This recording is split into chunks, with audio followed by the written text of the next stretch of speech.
Yo, what's going on YouTube? Welcome back to another MLB trade rumors video. The trade deadline is Tuesday. It is Friday, July 29th. So this weekend is going to get really exciting.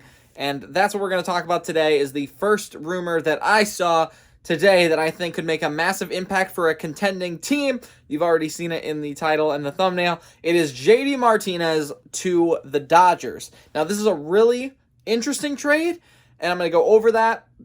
But it's more interesting as Boston is a seller, I think. And we're going to talk about that at the end of this video. But that's something I want to talk to you guys about in the comments is Boston is a 50-50 team right now. They're playing 500 baseball through 100 games, but they're 5th in the AL East. That's crazy. So they look like they're going to be sellers, and it's quite interesting because they do have a really good team.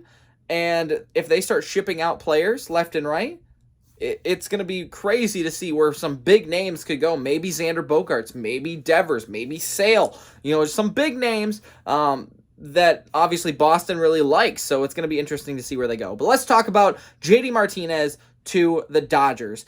And I was thinking about this. JD Martinez, we're going to go over his stats, but he's a good guy, a solid hitter, and he's got World Series experience. So obviously that plays into a lot of factors.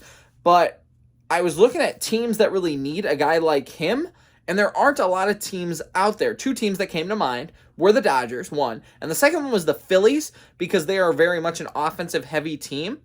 And I think they could always use another bat, especially since they don't care about defense very much. But I think that the Dodgers make the most sense, not only because Yahoo said so, but I agree with it. And that's because they have a stacked lineup except for their DH spot, which I know that you can, plug and play with a guy who gets rest. You just throw him into the DH spot. But we're going to go through the Dodgers lineup here and compare where I think JD Martinez fits in.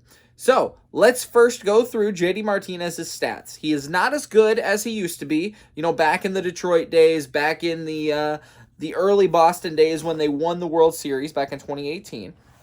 He's still batting .293, though. He's a career .290 hitter. That's really good. He's got 9 home runs this all, 38 RBI. That's kind of where the numbers are down. He hasn't played as much, I would say, as he maybe used to. He's played 84 games through this part in the season. In previous years, he's played, 120 to 150, so he definitely won't hit that number this year, which means the numbers will be down a little bit, but he also was 34, so a little bit older, but I think this is a perfect rental situation where you don't have to give up too much for him, and you're helping a team, or a team that wants him will get a better bat to help them in the playoffs. Dodgers enter the chat. So let's talk about it. I just went through JD Martinez's numbers. Now let's go through the Dodgers lineup. Will Smith, Freddie Freeman, Gavin Lux, Trey Turner, Justin Turner, Chris Taylor, Mookie Betts, Bellinger, Edwin Rios. One name kind of sticks out there maybe, and it's Edwin Rios, who arguably has only played 27 games this year. He's on the 60-day IL. But here's the thing. If you want to compare apples to apples of a DH to their DH, who would have been the Dodgers player, Rios, he's batted .244 this season with an OPS of .793, a .116 OPS plus, if you're interested in that. JD Martinez was at a .127, so arguably similar a little bit there, with 7 home runs and 17 RBIs.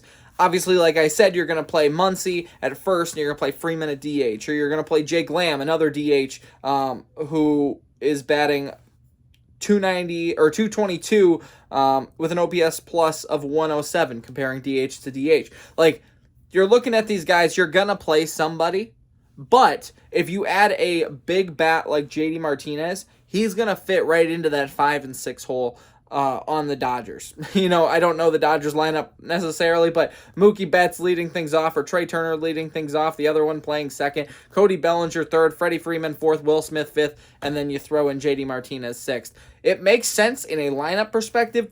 It makes sense in a piece perspective, and really it completes, I think, a lineup that doesn't necessarily need a lot more power, but it's another veteran guy who will help out the team. Now, here's the thing. What do you give up for JD Martinez? And the answer is really not a lot. Like, the Dodgers definitely don't need to go after Soto. If they do, oh my goodness. They'll have Mookie Betts, Cody Bellinger, and Juan Soto. But it doesn't necessarily seem like they're the front runners. To get another guy who could play outfield at DH, again, JD Martinez kind of makes sense. But what do you give up for him?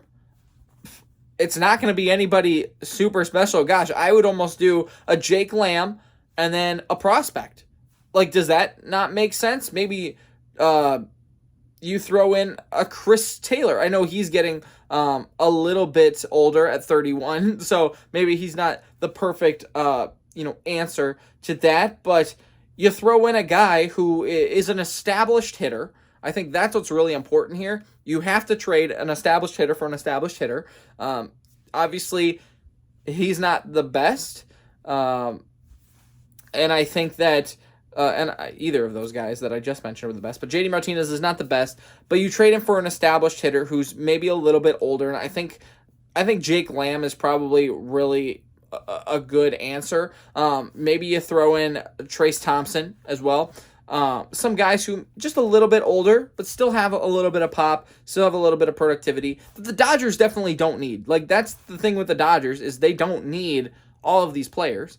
That's the one thing that they're really good at, is going to buy out players that they want that are good, and then they can just ship out whoever else they want. So those two names come to mind, maybe Jake Lamb and Trace Thompson, and then you throw in a prospect or two. And I'm not talking, top prospects. I didn't pull up the top prospects for the Dodgers here, but let's look this up. Let's look top Dodger prospects here, the top 30. You're definitely not giving them 1, 2, 3, 4, 5, 6, 7, 8, 9, 10. But, maybe you throw in... This is an awful website. MLB, your website's awful. It sucks. Let's go to Fangraphs instead. Fangraphs sucks too. This is a better list. Okay, MLB. You're looking at their prospects. You go a young guy. Let's just go down the list a little bit. Andre Jackson. Okay, there's your pitcher, who's in AAA, maybe a little bit older. So you throw in a major leaguer, a minor leaguer who is still a top-ish prospect. He's 11 in this case. And then you throw in a young guy like Alex DeJesus or Gavin Stone.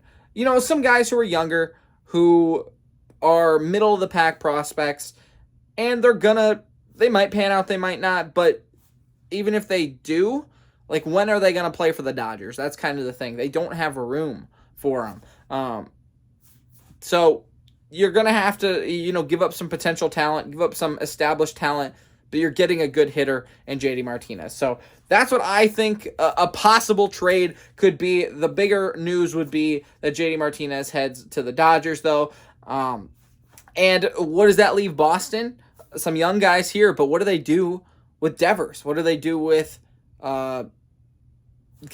shortstop? I can't remember his name, and I said it earlier in the video. Why am I? Bogarts, there you go. What do you do with those guys? I think that you're in a tough spot playing 500 baseball, trying to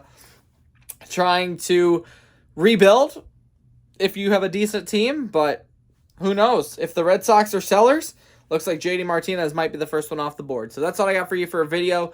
See what this weekend brings. We'll see you next time.